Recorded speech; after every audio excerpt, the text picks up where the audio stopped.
प्राचीन समय की बात है। हिमालय की तलहटी में बसे एक छोटे से गांव में वशिष्ठ नाम का एक ब्राह्मण रहता था। वह अत्यंत विद्वान, धर्मपरायण और भगवान शिव का अनन्य भक्त था। उसकी पत्नी गौरी भी उतनी ही श्रद्धालु और पतिव्रता थी। दोनों का जीवन सुख शांति से बीत रहा था, लेकिन एक बात उन्हें भीतर से कचोटती रहती थी, उनके कोई संतान नहीं थी। समय बीतता गया, लेकिन उनकी गोद सूनी ही रही। गांव के लोग तरह तरह की बातें करते, कोई कर्मों का फल कहता तो कोई भाग्य का दोष। वशिष्ठ और गौरी इन बातों को सुनकर दुखी तो होते, लेकिन भगवान शिव पर उनका विश्वास अटूट था। वे हर दिन शिवलिंग पर जल चढ़ाते, रुद्राभिषेक करते और संतान प्राप्ति के लिए प्रार्थना करते। एक दिन श्रावण मास का पवित्र समय था। वशिष्ठ और गौरी पास के जंगल में स्थित एक प्राचीन शिव मंदिर में दर्शन के लिए गए। वह मंदिर बहुत पुराना था और कहा जाता था कि वहाँ की पूजा कभी व्यर्थ नहीं जाती। मंदिर के बाहर एक विशाल सफेद आंकड़े आक का पौधा था, जो अपने आप में अद्भुत प्रतीत होता था।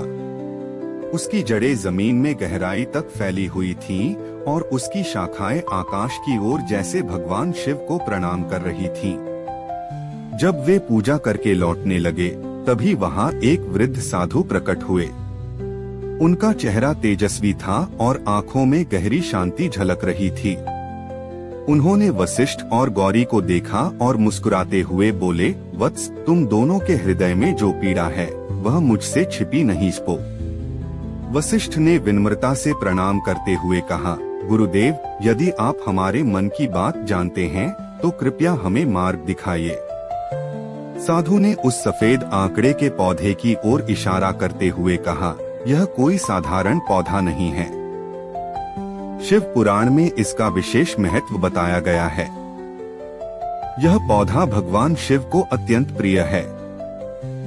इसकी जड़ में अद्भुत आध्यात्मिक शक्ति होती है, जो श्रद्धा और विश्वास से की गई साधना को पूर्ण करती है।